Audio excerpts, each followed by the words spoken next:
Baik, Assalamualaikum warahmatullahi wabarakatuh.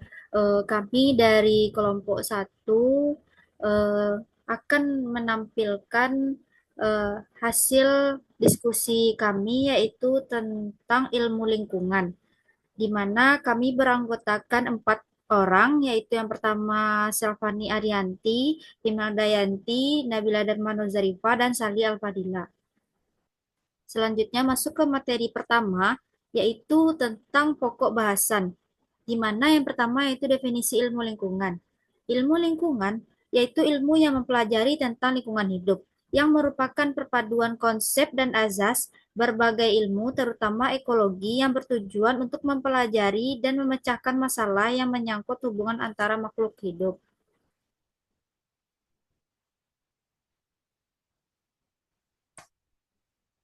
Selanjutnya itu definisi ilmu lingkungan. Ilmu yang mempelajari tentang lingkungan hidup menurut Undang-Undang Nomor 23 Tahun 1997 tentang Pengelolaan Lingkungan Hidup.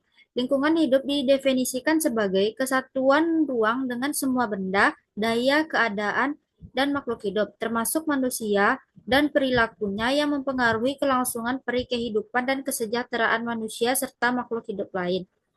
Selanjutnya, materi tentang misi ilmu lingkungan yang akan dijelaskan oleh Imelda Yanti. Kepada Imelda Yanti, dipersilakan. Baik, terima kasih banyak moderator atas kesempatannya. Di sini saya akan menjelaskan mengenai misi ilmu lingkungan. Yang mana misi ilmu lingkungan ini juga dapat diartikan sebagai mencari pengetahuan yang tepat, yang baru, yang menyeluruh dan arif tentang alam sekitar. Ilmu lingkungan juga mempelajari masalah global seperti perubahan iklim, degradasi lingkungan, dan permasalahan air, udara, dan tanah. Lanjut. Selanjutnya ada ruang lingkup ilmu lingkungan. Secara garis besarnya, ilmu lingkungan ini mempelajari yang pertama itu ada bagaimana alam berfungsi, yakni memahami proses-proses alami yang terjadi di lingkungan. Yang kedua, bagaimana manusia berinteraksi dengan alam, yaitu menganalisis dampak aktivitas manusia terhadap lingkungan. Yang ketiga, bagaimana kita dapat hidup berdampingan dengan alam secara berkelanjutan, yang artinya mencari solusi untuk mengatasi masalah lingkungan dengan menjaga kelestarian alam.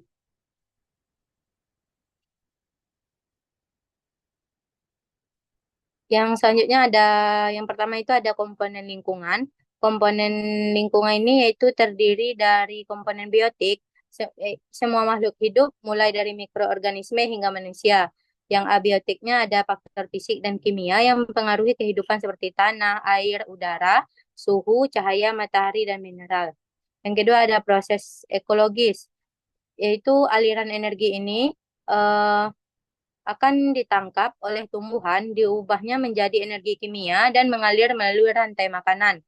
Yaitu yang selanjutnya ada siklus biogeokimia, daur ulang unsur-unsur penting seperti karbon, nitrogen, oksigen, dan fosfor dalam ekosistem. Mungkin hanya itu yang dapat saya sampaikan. Saya kembalikan ke moderator. Baik, terima kasih kepada Inau. Selanjutnya, materi selanjutnya akan disampaikan oleh Sali Alfadila. Kepada Sali, dipersilakan. Baik, terima kasih saya ucapkan kepada moderator.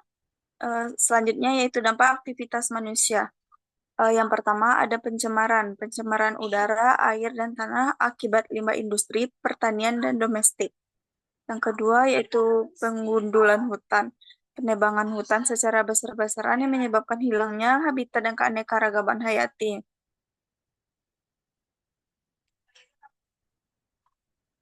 Selanjutnya yaitu pengelolaan lingkungan, di mana yang pertama yaitu memusatkan suatu konservasi sumber daya alam supaya upaya pelestarian sumber daya alam yang dapat diperbarui dan tidak dapat diperbarui. Dan selanjutnya yaitu pemulihan lingkungan, upaya memperbaiki kerusakan lingkungan yang telah terjadi. Eh, Terakhir yaitu perencanaan tata ruang, yaitu perencanaan penggunaan lahan yang berkelanjutan.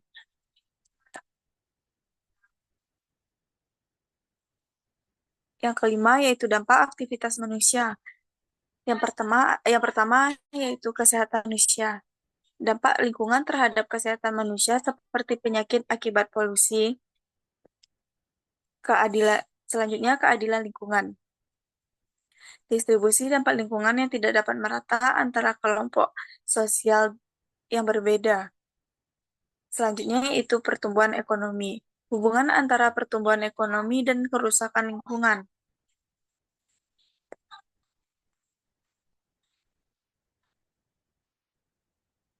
Selanjutnya, tujuan ilmu lingkungan.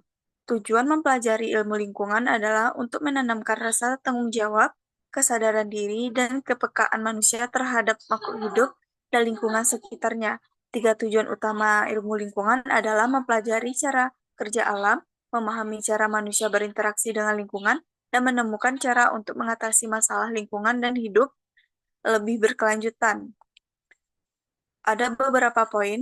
Yang pertama yaitu memahami interaksi manusia dan lingkungan. Yang kedua, melindungi dan melestarikan lingkungan. Yang ketiga, mengelola sumber daya alam secara berkelanjutan. Yang keempat, meningkatkan kualitas hidup. Yang kelima, mendorong pembangunan keberlanjutan. Yang keenam, meningkatkan kesadaran masyarakat. Yang ketujuh, pengembangan kebijakan lingkungan. Baiklah, mungkin hanya sekian penyampaian materi dari saya. Saya kembalikan kepada moderator.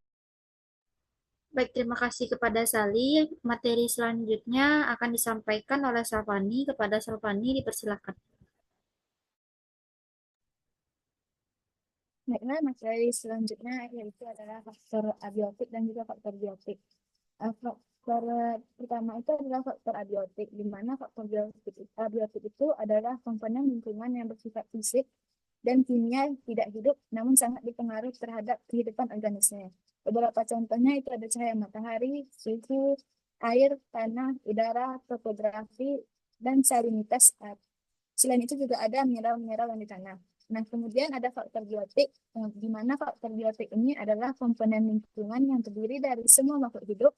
Interaksi antara organisme dalam suatu ekosistem sangat berpengaruh kompleks dan juga saling mempengaruhi. Beberapa contohnya itu produsen yang yaitu hewan makhluk hidup yang memproduksi makanan sendiri, kemudian ada konsumen, baik konsumen itu tingkat 1 ataupun tingkat 2, ataupun konsumen yang tingkat atas, kemudian ada dekomposer dan pengurai. Lanjut.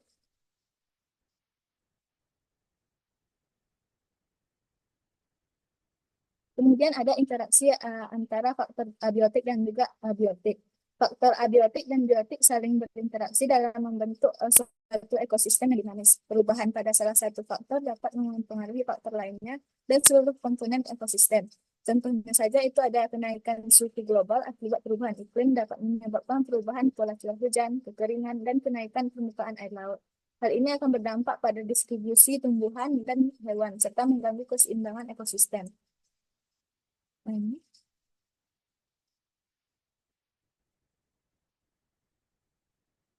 Selanjutnya ada peranan manusia dalam ekosistem. Nah, peranan manusia dalam ekosistem ini memiliki peran yang sangat dominan dan juga kompleks. Peranan ini bisa berupa peranan negatif ataupun positif. Peran positif itu seperti manusia itu bisa sebagai pelestari, pengembang, dan juga pendidik. Melalui pendidikan manusia dapat meningkatkan kesadaran akan pentingnya menjaga kelestarian lingkungan. Sedangkan peran negatif itu seperti aktivitas manusia itu dapat menjadi merusak, kemudian konsumen yang berlebihan, dan penyebab perubahan iklim dari emisi gas rumah kaca ataupun aktivitas-aktivitas industri lainnya. Adapun peran positif contohnya itu seperti ada perubahan lingkungan alam menjadi lebih baik, kemudian ada yang kedua ada pengelolaan sumber daya alam, yang ketiga ada pelestarian keanekaragaman hayati, yang keempat ada restorasi ekosistem, yang kelima ada kesadaran dan pendidikan lingkungan. Dengan demikian, peranan manusia dalam ekosistem sangat penting untuk menjaga kelestarian alam, mengelola sumber daya alam dengan bijak, dan mempertahankan keseimbangan ekosistem jika diarahkan ke dampak yang positif. Mungkin sekian materi yang dapat saya sampaikan, saya kembalikan kepada moderator. Baik, terima kasih kepada Salvani. Selanjutnya ini adalah referensi yang digunakan saat menggunakan PPT. Dengan berakhirnya materi yang disampaikan oleh Fani tadi, maka berakhir pula